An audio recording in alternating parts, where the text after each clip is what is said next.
was a man of light and fire, walking around the world, defending freedom with harmony and love,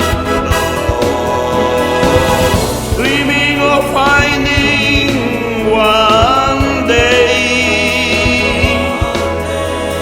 what has in the past centuries long gone. He is under the fire, full of blood. He is in the water filled. A lot has been reported recently concerning the World Economic Forum's push to change banking to a digital economy. Dr. Julio Antonio DeMarmo will be the first to advise in the strongest terms that the nations of the world reject the proposal. Like other things totalitarians propose, it sounds pretty, even beneficial, but once you drill down into the details, it becomes pretty ugly. This is nothing more than an old idea dressed up in new terminology. Historically, those who would dominate and control have been greedy for human souls and precious resources to become kings.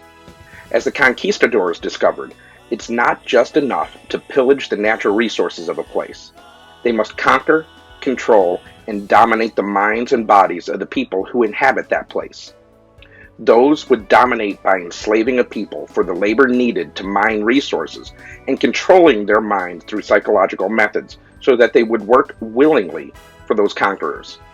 When you break it down into its most raw form, these people are nothing more than bandits and criminals, marauding and looting to obtain without effort those treasures others worked hard and sweated to produce.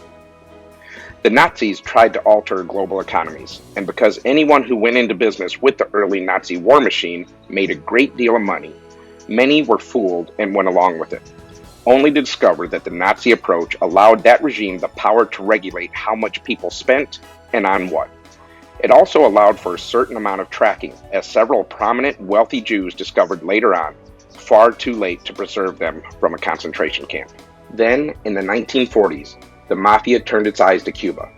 People like Santo Trafficante, Meyer Lansky, Bugsy Siegel, and Angelo Bruno saw in the dictator Fulgencio Batista someone through whom they could work, using his military to provide the force they needed, and began their own method of pillaging through the cabarets and casinos they opened and ran across the island. The real reason these mafiosos were opposed to Castro was that he threatened the sweet deals they had made to pillage the Cuban people. Then Castro's revolution won, and they tried it by completely changing the currency.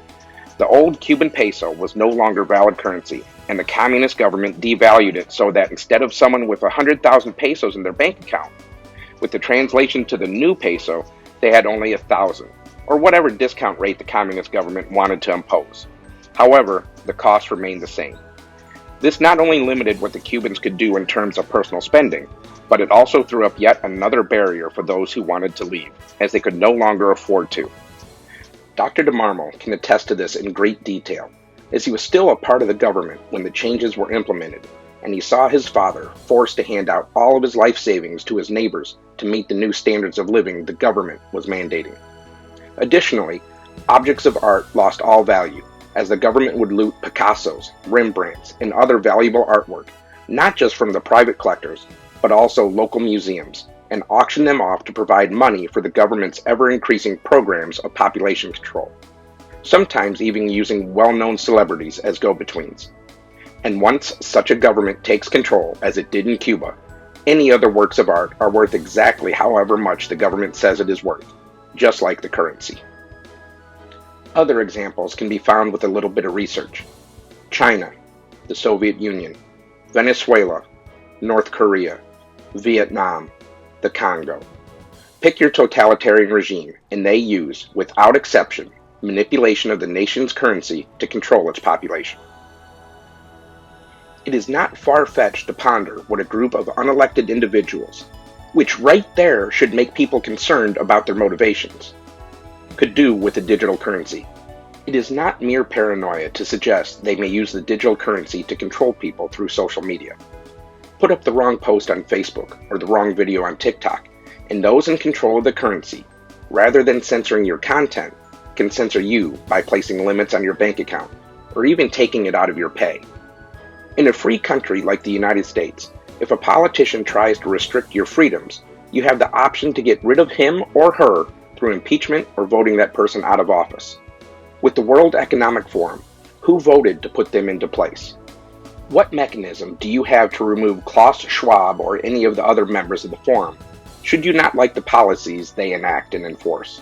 What will you do when they come for you? Again, no one voted for these people. What check do they have against implementing such a policy? No one can vote them out of office. Since they are unelected, they cannot be removed from office either.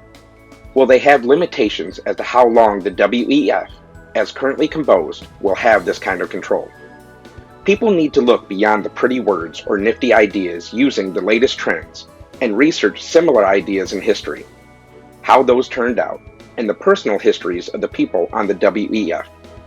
If they do that, the question about their motivations becomes much less easy to answer.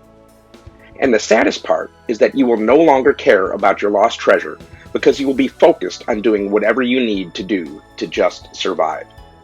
That is the only way people like this can remain in control. In Nazi Germany, the Jews didn't care about the value of a painting or a sculpture. All they cared about was having enough money for a loaf of bread. There was even a movie made about the restoration of artwork stolen by the Nazis called The Monuments Man. It happened in Cuba under Dr. DeMarmo's very eyes.